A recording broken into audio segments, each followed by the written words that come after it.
Hey there, and welcome back to A Conspiracy of Gods, a custom 5th edition Dungeons & Dragons campaign written and produced by me, Dur. I'm your DM, and we're about to meet the players. But before we do, I want to offer a very special thank you to Matthew Wexler, the exceptionally talented man that recorded the music you'll hear in this episode and all of the other ones. They were tracks composed specifically for us here at A Conspiracy of Gods, and we are very thankful.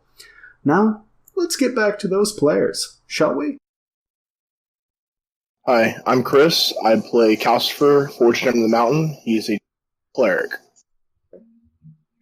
I'm Brendan. I play Zan Aura, the half-orc artificer. I am Casey. I play Sarathiel Urudir. She's an elven druid. I'm Joel. I play Fitzwilliam Halifax, halfling extraordinaire, lover of people, and patron of the arts. He's a bard. Definitely what I was expecting. And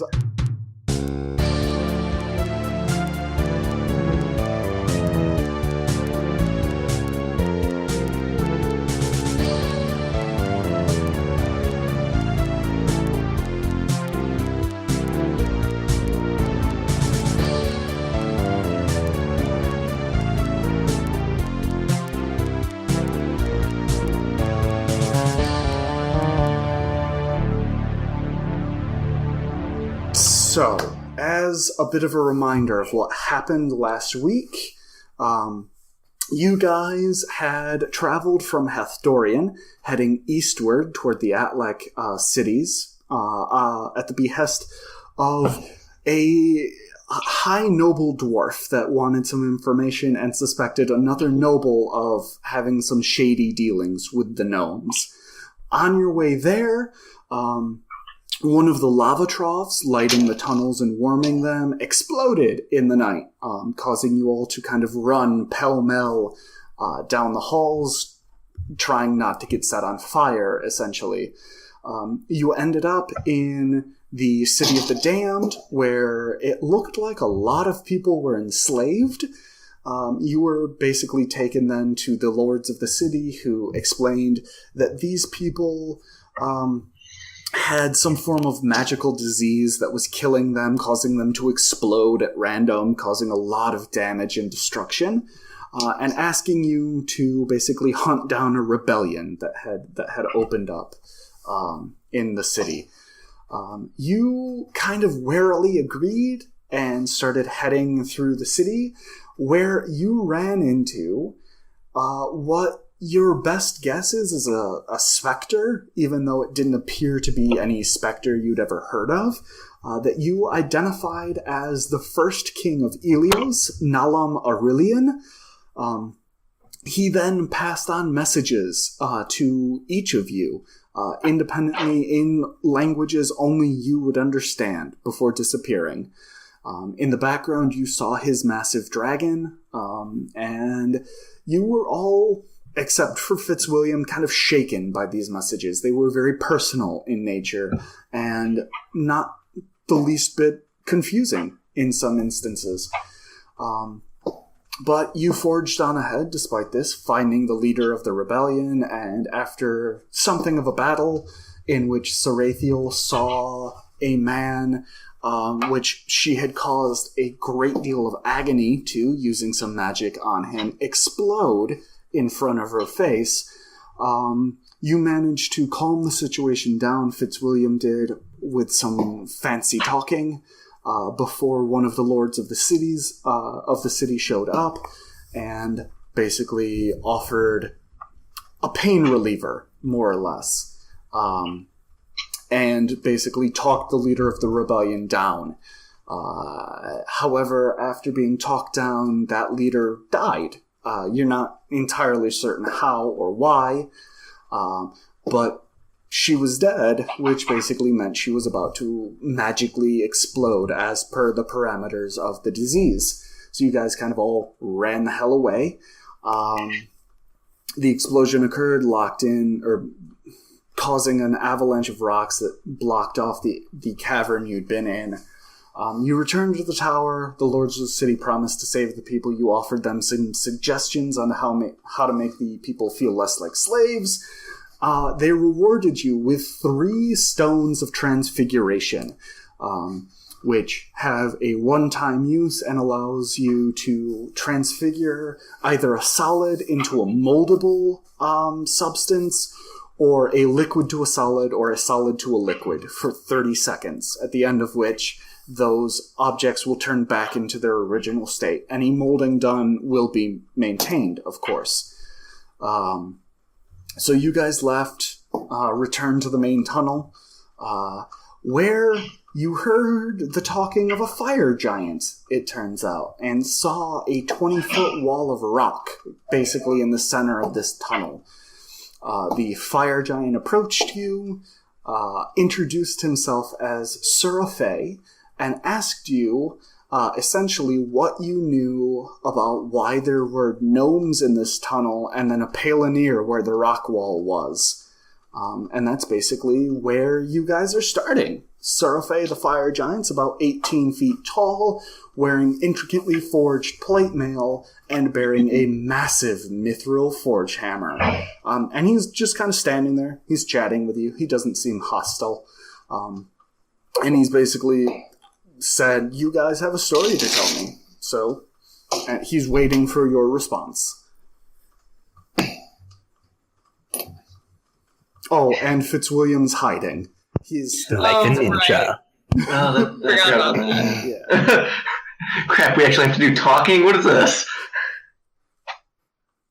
Well, we don't exactly know why the others are in the tunnel, but I am assuming they were pushed here by the lava breaking out, as we were. No. The gnomes appeared at the seal that was broken, where the fire originally, the lava originally leaked out. They disappeared. They did not travel the tunnel. I know not where these small creatures fled. And the Palanir was only at the wall of rock that appears to have stopped the lava, or rather, become rock from the lava. Well, perhaps the Palanir was traveling and somehow made the lava turn to rock, so it wouldn't... I did not smell him anywhere else in this tunnel. Well, that's very strange, and I don't know how that could be. Okay, so the fire giant sniffs and kind of... and then turns to his side and kind of plucks Fitzwilliam out from behind a rock and just kind of sets him down and says, "Why were you hiding, little one?" You were talking about gnomes, and I didn't want to be confused for one. Do you think I am stupid? I may be bigger than you, but I know what a gnome smells like. I don't know anything about you, so I assume the worst. That seems a very poor way of living life. Keeps you living longer, though. I don't have that problem. You also are not at a height where you could be confused with a gnome. So in the middle of this conversation, you see the fire giant kind of like, he cranes his neck a little, and he looks like he's staring at Zahn for a minute, and he kind of like walks over real quick and kind of like pushes Zahn gently out of the way and picks up your furtive Filcher homunculus and just starts playing with it, kind of like tickling its belly and petting its head, and is now completely ignoring all of you. What is the furtive Filcher's reaction to this? It seems very pleased. It's really quite enjoying itself. I mean, it was not made with like a voice box, so it can kind of only make chirping sounds, but it seems to be chirping very happily. Remind me to fix that voice box. Call you Fred. Fred, don't go Son, it looks like nowhere. you should be paying some more attention to your affirmative filter there. Yeah, apparently. And Surafei looks down and says, "Oh, is this little friend yours?" Yes. I created him, so to speak. You did an excellent job for an apprentice. Well, thank you. And Surafei tickles the furtive filcher again, which you didn't actually know it could be tickled, but apparently it can. Jot some notes down. So yeah, Surafei's basically standing there. He asks, he looks at Fitzwilliam and he says, "So, you know gnomes. Unfortunately, Why would gnomes have been in my tunnels?" you know, they're always plotting something. Not to be racist, but in my experience, it has been true. So, specifics, couldn't tell you. And what of this Palanir? Look, I have no experience with the Palaners. I have nothing to tell you there. And he goes back to playing with the furtive filter. After a few minutes, unless you guys have questions for him or anything. Well, while he's distracted, can I go look at the wall? Yeah, absolutely. Roll investigation for me. I'm gonna roll my actual dice. That's a 9. So you kind of look at this wall and, basically looking around it as best you can tell, it looks like someone basically made the lava come straight up from the ground and made it into a wall. Like, Does it look like the does it look like the pillar from Zan's lava potion? No, it doesn't. It looks like someone with a very great talent for magic, or at least for stone, kind of shaped this so people could get around through the tunnel, because it's very thin and therefore taller than it would normally be. And yeah, it seems to like someone just stood there and flowed the lava straight up off the ground. Mm-hmm. Does it look like done with magic or done with crafts? You roll. What do I want you to roll? It's a good question. Well, I mean, Arcana would tell me if it was magical. Yeah, go ahead and roll Arcana to see if you can tell if it was magical. Hold on just a second. Yo. 14. I want to try something. Okay. I was going to say, I walk up to Casey and I use guidance. Oh, okay. Okay. So you walk up to Sarathiel. Okay. And What does that guidance. give me? What does guidance do? I can add 1d4 to any check or ability check before rolled, or if it's an ability check at the end. Okay. So you can go ahead and roll another d4 and add that to what you just rolled. Me or Chris? You. Yeah. Okay. Oh, nice. 18. Okay.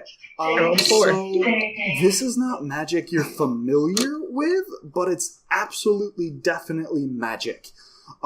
It sort of has the same aura, the same feeling as the giant earthen sphere you were in Iblis, that the sable-robed mage had created. Like, same person feel or same magic feel? Obviously, you can't be certain because you haven't really encountered earth magic like this before. But if you had to place a bet or take a guess, you would guess it's the same person. I relay this information to my party. Quietly. Okay.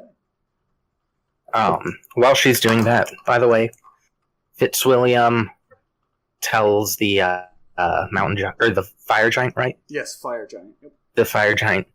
You know, I may not have all the answers, but this is very, very suspicious. I would suggest, if you haven't already come to the conclusion yourself, patrolling these tunnels a bit more often. There might be something fishy afoot. That is not my job. I am the crafter of these lava troughs. They are a long family tradition. I simply work with the dwarves, and they reported an incident to me, so to speak. And I came through these tunnels to repair them. Would you be able to set up some sort of ward for detecting any future interference? I am not magical. I have no magics. Well, just something to consider for the future, then. I will relay this information to the king of the Tana clans. Okay. I bow to the giant and say, I'd like to compliment your work. It's truly marvelous. I know. Good. He is a master smith, after all. Yeah, but it's still nice to, get some compliments on your work. So, Serafe basically puts the furtive filter down. He's done playing with it, and the furtive filter immediately jumps up and starts, flying around his head and around his hammer, and he's just playing. And Serafe looks at the four of you and says, if you are ever in the western Karashek Mountains, you should find me. I'll give you a tour of my home and forge. You will see many remarkable things there. And he kind of starts, he turns around and he's walking back up the tunnel back toward Hethorian. And he stops and turns around and says, watch yourselves, little strangers. If you've upset gnomes, you have made grave enemies indeed. And then he walks back down the tunnel. About that. Ooh.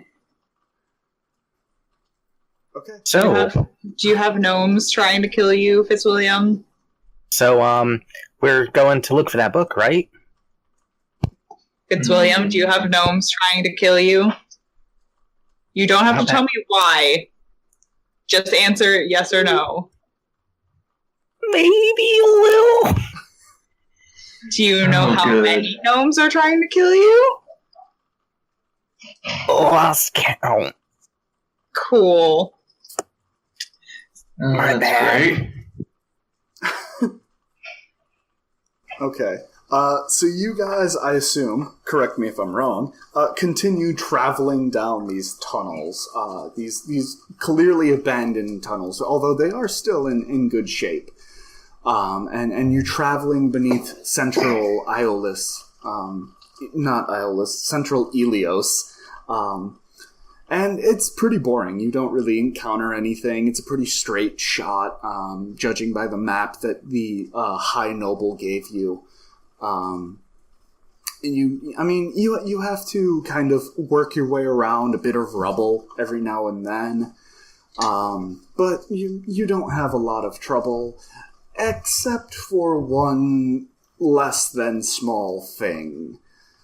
As you're traveling, and this is... Is that another giant? It took you 10 Is it the dragon?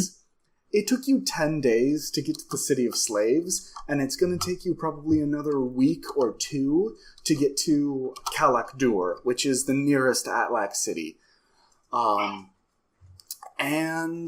Sarathiel and Fitzwilliam realize as they're traveling that they have not bathed their hands in blood in coming up on a month now. And you were distracted in the City of Slaves, and Mithraios, the Dragonborn, kind of supplies you with some alleviation. But these 2 weeks are getting more difficult for you, coupled with the fact that you wake and sleep in an omnipresent orange glow provided by the lava. You're losing track of time and of days, And as you travel, this voice, well, for Fitzwilliam, one of the two voices in his head, slowly gets louder and more insistent. And I'm actually going to need the two of you to roll 3 wisdom checks. Wisdom saving throws. Okay, well, number 1 was a 6. Oh, hell, fuck yeah. I got a 22. Okay. 16. Okay. And 7.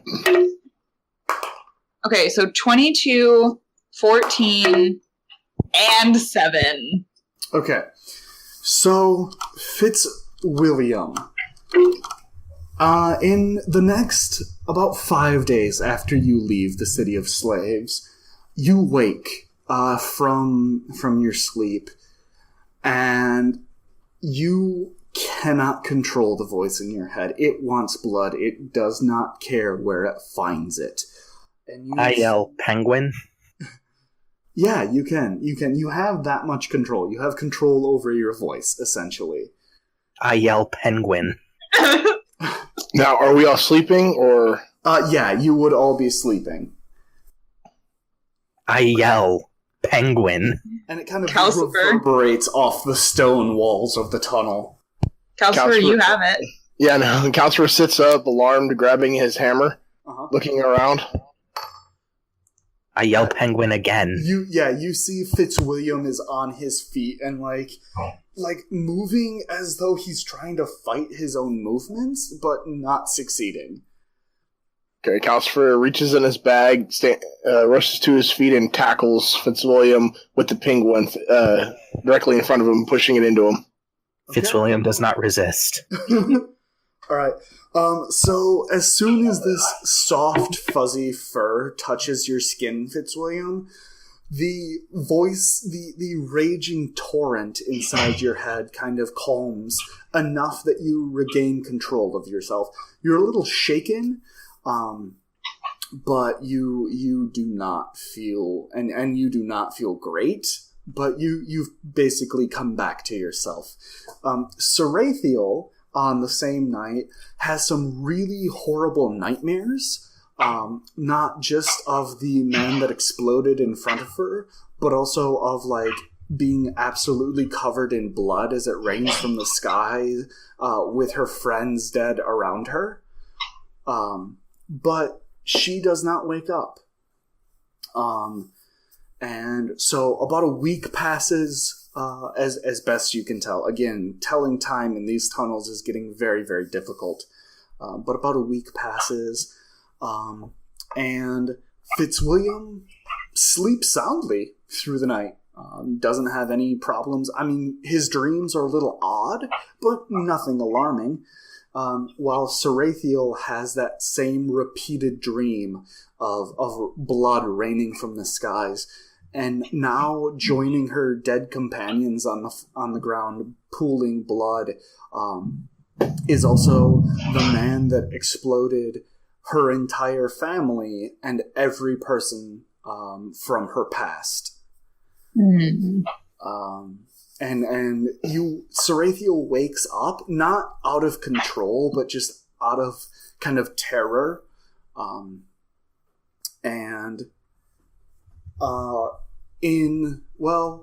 What you suspect is a day or two before you reach Kallack Dur, both of you wake up in the night and have completely lost control of yourselves. You don't, however, try to attack each other. Something about your bloodlust knows that the other also has bloodlust. So you I would guys like are to... awake and not really able to control anything you do other than your voice. Now, did Calcifer get the penguin back? That's a good question. Or... Yes, he did. I do? Okay. No, that's bad. Okay, so what do you guys want to do? Sarathiel yells Calcifer and Zon's names, and before anything else happens, she tries to...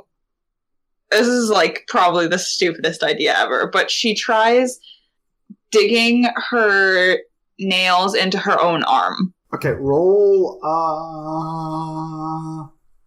Roll attack. Yeah, roll attack. Nat 20.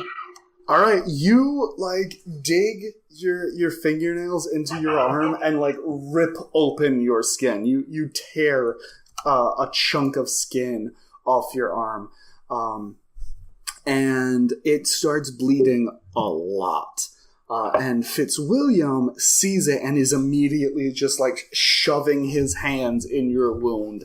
It hurts a lot, but thanks. You are unaffected by it. Fuck. I mean, yeah, it doesn't bother. Fitzwilliam's having a fucking field day, though. Penguin. So yeah. Well, yeah, I yelled Calcifer and Zon's name, so what are y'all doing? Sleeping like a baby. Just as a reminder, because this might be useful, remember, Calcifer, you picked up 3 potions in Cedra Hill that you were told by an alchemist would assist in bloodlust control. Right. I've got them written down. Yep. So yeah, Fitzwilliam's basically digging his hands into your wound, and he's wiping his face in your blood, and he's smiling like a kid in a candy store. I have no other ideas, and honestly, very little control over myself. As Fitzwilliam's standing there, basically causing you a lot of pain, roll an attack to make him get away from you. You're not trying to make him bleed; just get away. That's plus strength, right? Yes. That is 17. Okay. So you kind of punch him in the face, not trying to do any damage, but you punch him hard enough that Fitzwilliam kind of staggers backward.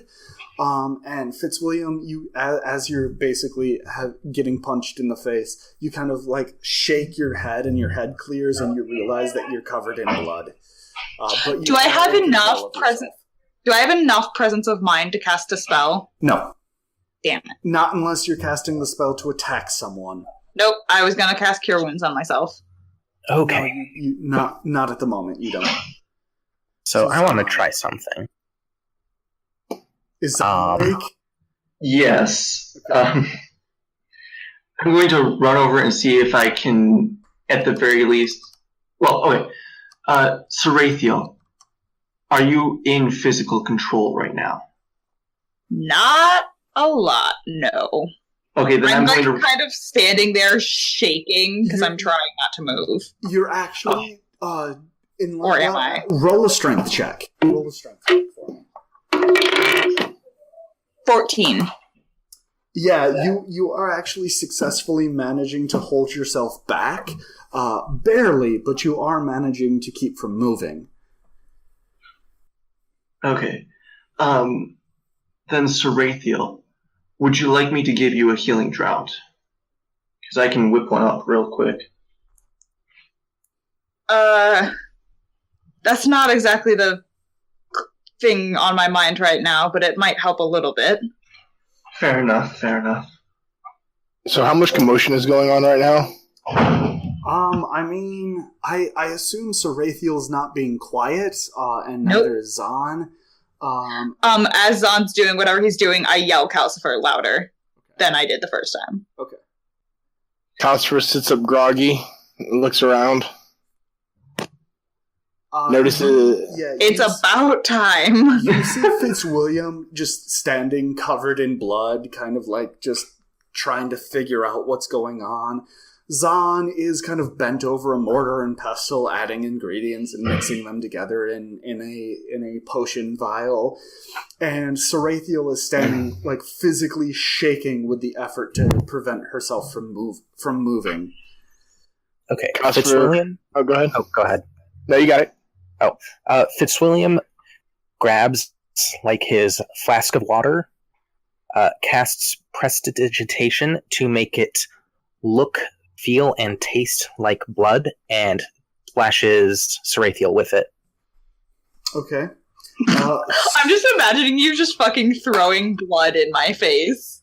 So, this liquid that looks like blood hits you, Sarathiel, and you hear of like this voice inside your head just roaring in rage, and I need you to make another strength check. Fuck me. What'd you get? That would be a critical failure. You take off at a sprint at Fitzwilliam. You are enraged that anyone would try to trick you with water. Whatever it is about blood that feeds this blood rage, it knows blood from water, even magically enhanced water. And you are like sprinting at Fitzwilliam. You're covering the distance, and I need you to roll an attack. It was worth a shot. That would be an 8. What's your AC? Mine? Yeah. It is 14. Let me double check. As long as it's higher than 14. an 8. Okay. I also need you to make a dexterity saving throw. Okay. 15. Okay. So you, Sarathiel kind of flies at you, fist out, and kind of bounces her fist off your armor, and before she can hit you bodily, you kind of sidestep away from her, and she goes crashing into the tunnel wall. Okay. At this point in time, Calcifer gets up, mutters under his breath, going, "It's a good thing I got these 3." Pulls the 3 potions that he got from the alchemist. As he walks past Zahn, he hands him one and says, "Here, play with this, look at it for a minute, this will help." And then walks over to Fitzwilliam and hands him the vial. I'm just going to point out, you didn't tell him what it was, and knowing Zahn, he would probably try and drink it. I mean, that's fair, yes. So, Zahn, what are you doing with the vial? Let's start there. Okay, well, I guess I'm going to put aside the health potion I was currently fixing up. Is there any way, let's see, is there any way I can possibly discern from looking at it and, like, wafting it that I can figure out what it is? Proper scientific safety. Waft. Yeah. Roll intelligence. I figured him being an alchemist or an artificer, he would know not to just randomly drink something. I said, "Here, look at this, not drink this." And apparently I'm really good at what I do. Okay. So you rolled a 21. And so you kind of waft this, and this very pungent smell hits your nose, and you look at it, and you realize this is essentially a potion of soothing. This potion is made to dull the mind and the senses and slow down the cognitive process using a lot of very powerful drugs, a lot of painkillers, and a lot of basically like sensory deprivation ingredients and drugs. You realize that because of the makeup of this, it's highly addictive, but it's also highly effective. Okay, do I know if I have any way of actually crafting this? You know the basics of crafting one of these, and you do not have even half the ingredients you would need. These are some very specialized ingredients. You need poppy seeds of a very particular style. You need to be able to distill the oils out of those. You need a couple of different kinds of pseudo-hallucinogenic fungi, things of that nature that you haven't had access to. These are non-standard ingredients. Okay. I turn to Calcifer and say, "I'm sorry, I do not have the ability to make this right now. We need to do something fast." You just hold on to that one for a second, and let me go take care of these 2. Hey, I'm good. Like, I'm all set now. Are you? Yeah. He's talking to you reasonably, Okay. so... And I'm also just, like, not going batshit over the blood on Sarathiel, so... So I ask... but what am I doing during this time? Because, like, I bounced off a wall, but... You were dazed for a second because you kind of bounced your face off the wall a little bit. Y'all are just having a conversation while there's a crazy... I was trying to make this an action. You've kind of stepped back from the wall and turned around, and you see Fitzwilliam and Kelsifer there, but the voice inside your head is still enraged at Fitzwilliam, so you barely even notice that Kelsifer is there, and you start advancing towards Fitzwilliam. He's only about 10 feet away, so it won't take you long to get there. Do I still have control over my voice? Yes. I say, Fitzwilliam, pay, through gritted teeth, I'm like, Fitzwilliam, pay some goddamn attention! Can I try to intercept and possibly pin her in place? Yeah, roll... Let's just have you roll strength. I assume you're capable of walking over there. Let's see if you can actually hold her down. Well, I mean, I did figure out how to speak once, so... Is it a strength contest, or...? Yeah, hold on. Strength contest. Oh, come on, please roll lower than 7. I'm casting guidance on him. Okay. So roll another d4, Brendan, and add that to the 7 you rolled previously. Okay. Okay, so you have a total of 10. Sarathiel. I rolled a 13 plus my strength is 14. Plus, you're actually gaining strength from the bloodlust because it hasn't been fed, so it makes you stronger. So it's actually a 16. Damn. So I just brush him off. Yeah. Zahn kind of tries to get you in like a half Nelson, arms behind you, and kind of trying to control you. And you backwards headbutt him, just smash the back of your head into his face, and tear your arms in front of you. And Zahn kind of stumbles back a bit. Unfortunately, you didn't hit his nose, and he is not bleeding. Unfortunately? Yeah, because the blood would help you calm down. Okay. I'd like to imagine that Sarathiel's doing a real power strut right now. And at this point, you've made it to Fitzwilliam, so I need can Fitzwilliam have a moment to do a thing? Sure. Okay. Fitzwilliam is going to cast Suggestion and suggest that Sarathiel calms the fuck down. It's a wisdom check on her part, right?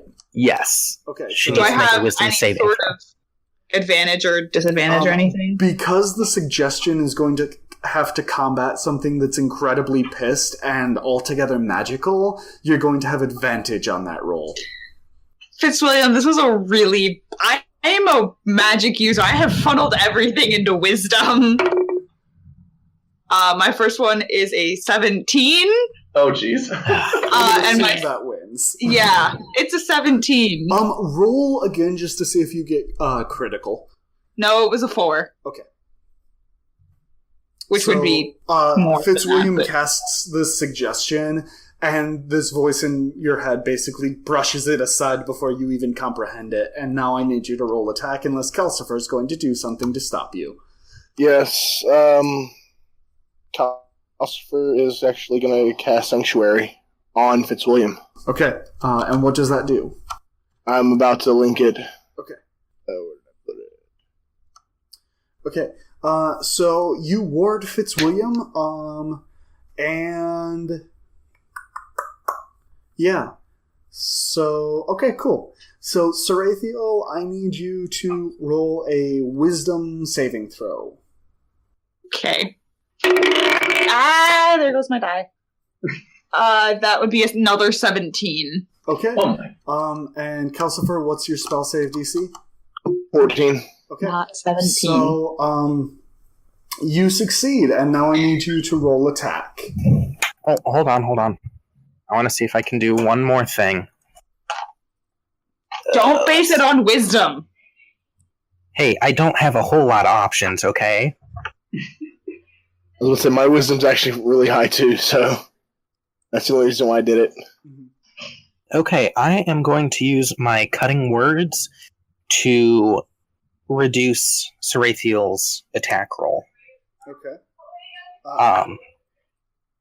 So I use one of my Bardic Inspiration dice, and I make a roll, and that roll is subtracted from her attack roll. All right, so make that roll. And, Casey, I need you to roll attack. Fuck yes, that's a 6. Okay. And I'm still rolling attack. Yes, ma'am. Oh, thank God. I have a negative attack right now. Okay. I have a -2 attack. So you swing at Fitzwilliam and you miss completely.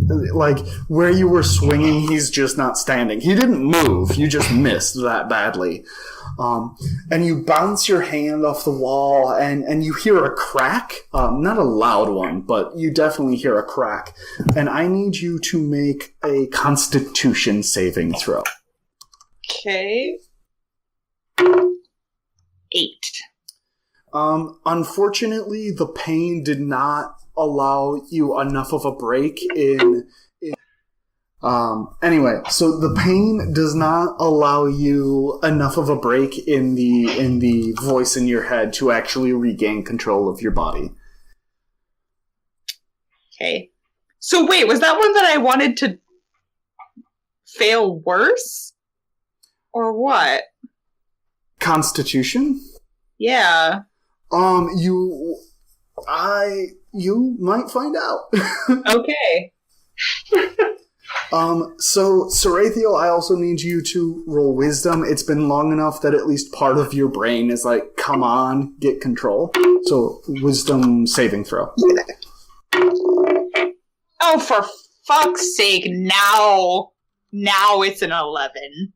Yeah, that's not quite enough. You like try to, tear yourself away from this voice and you just can't do it. Couldn't have rolled another 17. I mean, it could have cast guidance on you. I think you've cast it twice already. How many spell slots do you have? That's a cantrip. That's a cantrip. It's also been. Oh, you're right. Several, actually, about like 7 of them. So, what do you guys want to do? Sarathiel is still not in control of her own body. God damn it! I'm gonna tackle her. All right. God damn it! So, I could have helped you, Sarathiel. I'm so sorry. Sarathiel, roll dexterity, and Calcifer, roll strength. It's basically a contest between the two of you. 10. 15. Okay. So Calcifer, you managed to full body tackle her to the floor. And now, Sarathiel, I need you to roll a strength contest with Calcifer to see if he can keep you held. Holy shit. A natural 20. Nat 20. Okay. Not nat. So, it's an unnatural 20. Okay. So Calcifer, Chris, please roll strength. 13. Okay. Plus my strength, plus 2, so it's 15. Okay, so you're kind of trying to keep Sarathiel pinned down, but for as slight as she is as an elf, she bodily lifts you up. She just gets her hands under your chest and lifts you and pushes you off of her. Okay, I'm going to try to pin her against the wall. She's currently prone on the floor, so you can try and pin her on the floor. Okay. Okay, I'll try that then. Roll strength. Or sneak in behind her and dump the potion in her mouth that I gave you. I'm going to use my bardic inspiration to help Zahn out a bit. Just whip out your guitar in the middle of the fight. I don't have a guitar. I'm playing a sea shanty on my concertina. Okay. I'm very sorry, Zahn. That was a 1. Oh, You got to add 1. so I get to add 1 to my strength. Yes, roll strength. Awesome. Oh, cool. Okay. So you managed. Am I rolling strength against? Yes. Because it was a 7. Yeah, I was also going to say you're because prone. You're prone. It's at disadvantage. So Whenever it's a 7, I fail. okay. So Whatever I roll next. You basically lay yourself on top of her. You are pinning her arms. You're pinning her legs. You're using your entire body weight to just keep her from moving and getting up. If someone would like to give her a potion. Okay. What potion are you giving her? I was calling out if someone would like to give her a potion because I figured if I try to do it, that's just going to make it easier to forget. Yeah, you guys have about 6 seconds before there's going to be another strength contest. So, Go. sorry, what, Joel? Calcifer, go. Okay. Okay. You all have one, don't you? Yeah, that's why I gave all three. That's why I dispersed them between us. Who's gonna train? Who's gonna? I'll try it. I'm right here at her. So okay. So I'm assuming I resist. Yeah. Just let's have a straight D20 contest. No modifiers. Just basically, can you get her mouth open long enough? 3. 4. You manage to get her mouth open long enough. Barely. You spill a lot of the potion elsewhere, but you manage to force this potion down her throat. And Sarathiel, you immediately feel yourself calm down, but I need you to roll Constitution saving throw. I knew I should have put more into Constitution. 7. Okay. You feel yourself calm down, and come back to yourself. So, yeah, Sarathiel's fine now. Welcome back. I get up and help her up. And potion, but... Yeah, I get off her and help her up. Mental effects from the potion beyond just being calmer? You feel kind of sluggish, like you can't think very well. It's very difficult for you to keep one train of thought going. Very difficult for you to come to a conclusion or to think deeply about anything. Welcome to being a redneck. Anyway, Zahn, what were you doing? I get off of her and help her up. Mm-hmm. Nope, go ahead. Oh, I was just going to say, did I by any chance finish that health potion?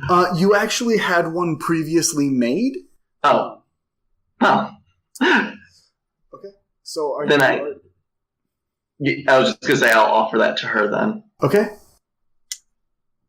Sarathiel takes it very reluctantly, and I assume I drink it. Okay. That's what you do with it. Roll Constitution.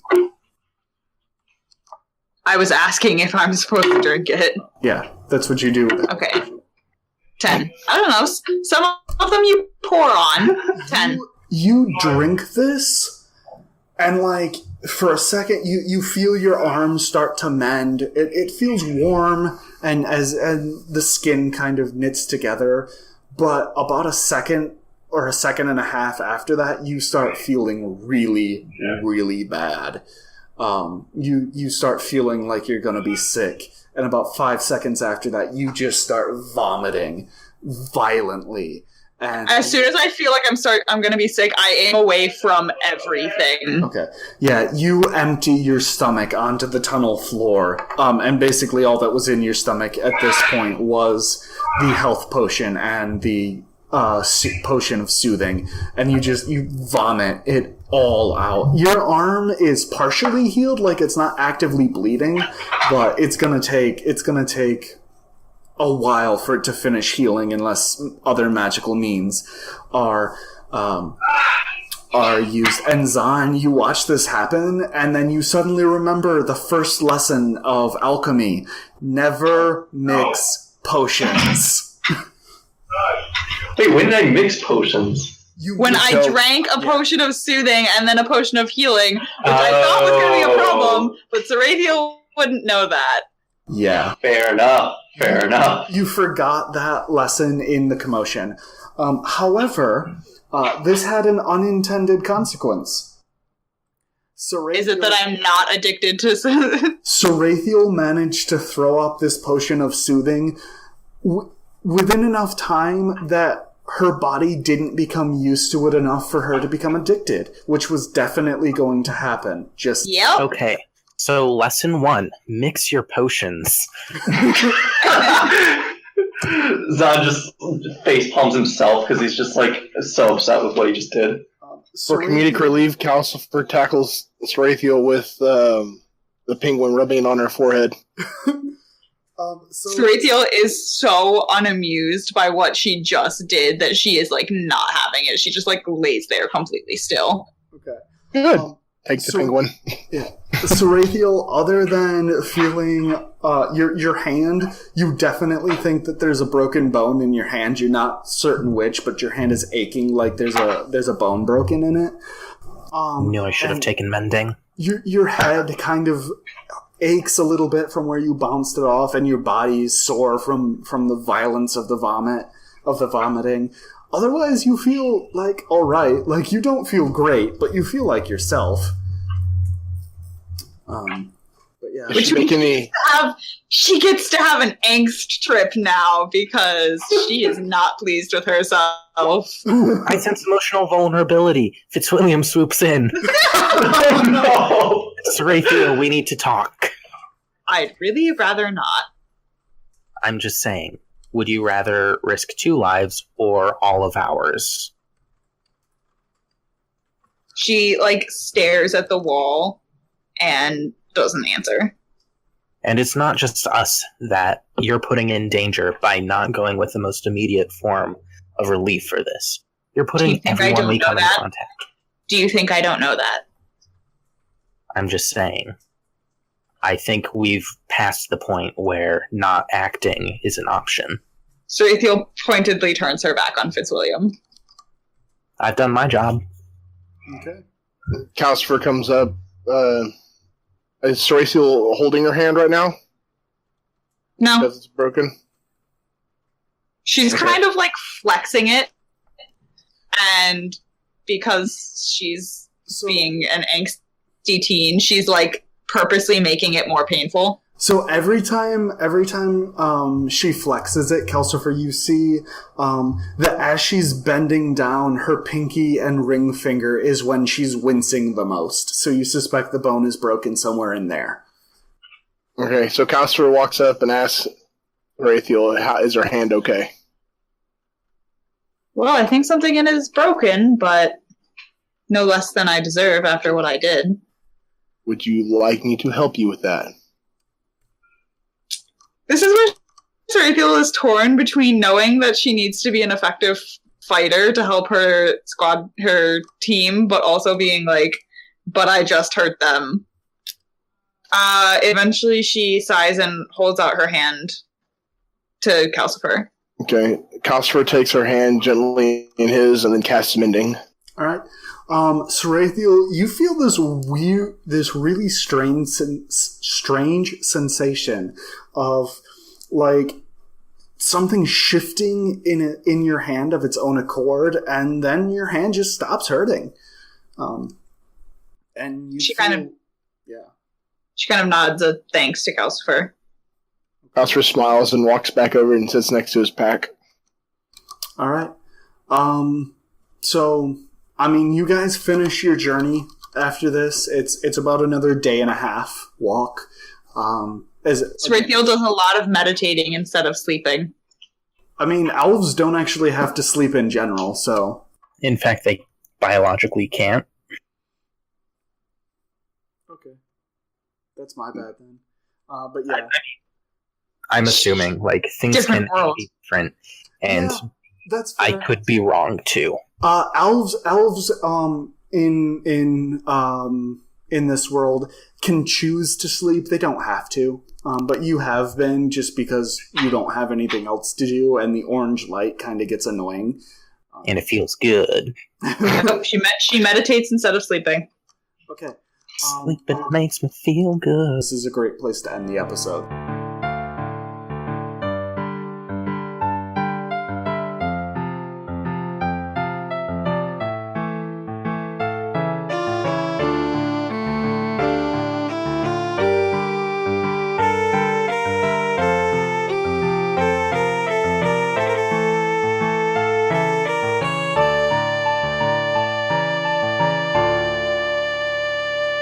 Thanks for listening to this episode of A Conspiracy of Gods. If you're looking for more episodes, you can go ahead and check out the other videos on this channel or the playlist, which contains all of the episodes thus far. And remember to please like and subscribe if you enjoy this content and want to see some more of it. If you're looking for more information about the world, any maps, anything of that nature, go ahead and check out aconspiracyofgods.weebly.com. And, as always, thanks for listening.